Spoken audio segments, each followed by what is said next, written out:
Ternyata jabatan Ibtu Rudiana belum dicopot imbas kasus Vina Cirebon tidak diperiksa Kapolri.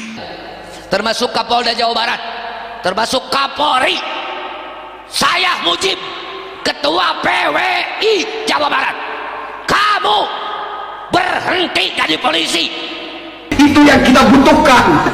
Maka kalau Kapolri Jenderal Listio Sigit Prabowo tidak mampu mundur, Anda tidak mampu mundur, Pak. Kasihan rakyat kecil yang tidak berdaya. Ternyata jabatan Ibtu Rudiana belum dicopot imbas kasus Vina Cirebon tidak diperiksa Kapolri. Kabid Humas Polda Jawa Barat, Kombes Pol Jules Abraham Abbas mengkonfirmasi terkait adanya pemberitaan yang mengabarkan bahwa Ibtu Rudiana dicopot dari jabatannya sebagai Kapolsek di Cirebon. Kombes Jules Abraham Abbas mengatakan, faktanya berdasarkan penelusuran Polda Jabar, narasi yang menyebut diam-diam Rudiana sudah diperiksa Kapolri soal kasus Vina, langsung dicopot dari jabatan Kapolsek tidaklah benar atau hoaks. Kami tak menemukan informasi valid soal Ibtu Rudiana sudah diperiksa Kapolri soal kasus Vina langsung dicopot dari jabatannya. Intinya, berita itu hoaks atau berita menyesatkan, ujarnya, Kamis, tanggal 15 Agustus tahun 2024. Kasus Vina Cirebon sampai saat ini kasusnya masih bergulir dan sejumlah pihak baik keluarga korban maupun para terdakwa terus melakukan upaya hukum, seperti para terdakwa yang mengajukan peninjauan kembali, PK. Pencara membantah Ibtu Rudiana memiliki status baru di Bareskrim Polri terkait laporan dugaan kesaksian palsu dan penyiksaan sudah naik menjadi penyelidikan. Ibtu Rudiana dilaporkan kuasa hukum para terpidana dari Perhimpunan Advokat Indonesia, Peradi, naik ke penyelidikan. Status ini muncul setelah Ibtu Rudiana diperiksa Propam dan tim khusus Kapolri Jenderal Polisi Listio Sigit Prabowo selama 3 malam soal kasus Vina. Kuasa hukum Ibtu Rudiana, Pitra Romadoni membantah status kliennya naik penyelidikan. Pitra Romadoni dengan tegas membantah status baru Ibtu Rudiana. Menurut Pitra, jika status laporan naik menjadi penyelidikan, dia sebagai terlapor harusnya mendapat surat dari Bareskrim. Namun hingga saat ini belum ada pemanggilan. Enggak ada pemanggilan sampai sejauh ini, kata Pitra saat dihubungi Tribun Jakarta, Sabtu, tanggal 10 Agustus tahun 2024. Menaikkan penyelidikan juga gak ada. Seharusnya kan kalau memang itu dinaikkan ke penyelidikan itu suratnya ditembuskan kepada kita, jelasnya. Pitra memastikan kuasa hukum terpidana kasus Vina yang melaporkan kliennya hanya asal klaim saja. Enggak ada, itu cuma versi-versi mereka saja, kata Pitra. Polisi aja belum ada ngomong, ditingkatkan atau apa, gak ada, katanya. Sementara itu Polda Jabar membantah adanya informasi tersebut. Klarifikasi itu disampaikan melalui akun Facebook dan Twitter Humas Polda Jabar. Beredar sebuah informasi yang menyebutkan diam-diam Rudiana sudah diperiksa Kapolri soal kasus Vina, langsung dicopot dari jabatan Kapolsek, tulis akun Humas Polda Jabar, Rabu, tanggal 14 Agustus tahun 2024. Malam. Pihak Polda Jabar pun menegaskan kalau informasi itu tidak benar atau hoaks. Faktanya berdasarkan penelusuran Polda Jabar narasi tersebut tidak benar atau HOAX, tulisnya lagi. Menurutnya, tidak ada informasi valid mengenai pemeriksaan Ibtu Rudiana oleh Kapolri bahkan sampai dicopot. Polda Jabar tidak menemukan informasi valid soal Ibtu Rudiana sudah diperiksa Kapolri soal kasus Vina langsung dicopot dari jabatan Kapolsek, tulisnya. Pada kesimpulannya berita tersebut adalah HOAX atau berita menyesatkan, tambah akun tersebut.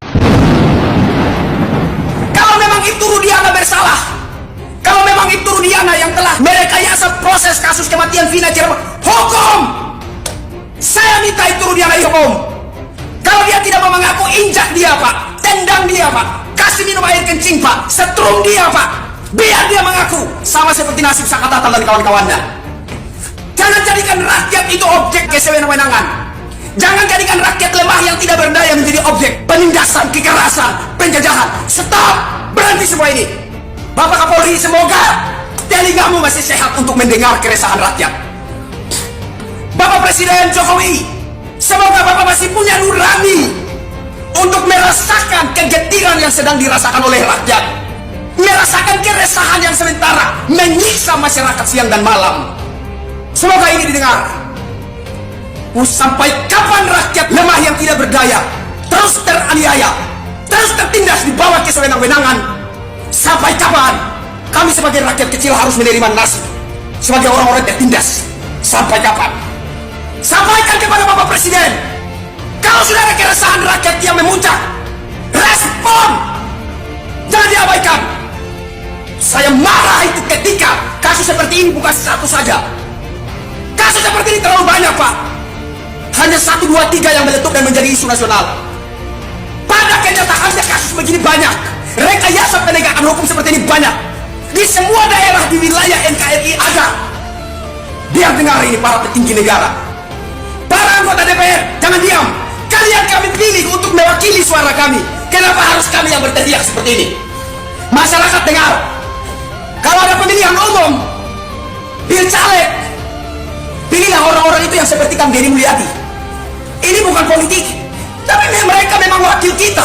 Kita yang milih mereka, kita yang dudukan mereka di kursi empuk yang terhormat sana. Kita yang pilih mereka untuk duduk di sana. Lalu kenapa ketika rakyat tertindas di bawah kesewenang-wenangan seperti ini, mereka diam 1000 bahasa? Kenapa? Kenapa harus kita yang harus berteriak? Kenapa? Nggak berfungsi semua ini anggota DPR. Aparat penegak hukum tidak berfungsi sebagaimana yang diharapkan oleh undang-undang. Saudara tahu, di daerah-daerah sering ada yang mengeluh ke kami. Mereka itu masyarakat awam kurang paham bahwa kami hanya seorang aktivis. Kami bukan pengacara, bukan pengacara ternama seperti Hotman Paris. Kami nggak punya kekuatan apa-apa selain melakukan aksi, selain melakukan demo, selain berorasi. Tapi itulah pemahaman masyarakat awam. Mereka pikir kami punya kemampuan untuk mengatasi suatu persoalan hukum. Nyatanya Pak, persoalan seperti ini terlalu banyak Pak, dan terlalu banyak rakyat yang menderita di sana menanti-nantikan keadilan. Ini yang membuat hati kita merasa terkoyak. Dan siapa yang akan mendengarkan suara kita ini? Siapa yang bisa merespon jeritan hati kita ini? Itu yang kita butuhkan. Maka kalau Kapolri Jenderal Listio Sigit Prabowo tidak mampu mundur, Anda tidak mampu mundur Pak. Kasihan rakyat kecil yang tidak berdaya, yang terus-menerus menjadi korban kesewenang-wenangan para anggota Anda Pak. Hormat Jenderal Polisi Listio Sigit Prabowo. Hormat Bapak Presiden Insinyur Haji Joko Widodo. Suaraku adalah suara kegeraman rakyat. Suaraku adalah jeritan sakit hati rakyat. Aku adalah mereka yang tertindas. Aku adalah mereka yang teraniaya di bawah kesewenang-wenangan. Aku adalah mereka yang teraniaya, yang 79 tahun konon Indonesia telah merdeka, tapi mereka belum merasakan kemerdekaan itu.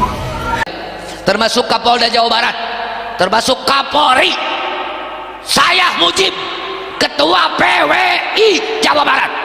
Kamu berhenti jadi polisi, keluar jadi polisi, berhenti jadi Kapolres, berhenti jadi Kapolda, berhenti jadi Kapolri jika yang merusak kehidupan berbangsa dan bernegara dibiarkan.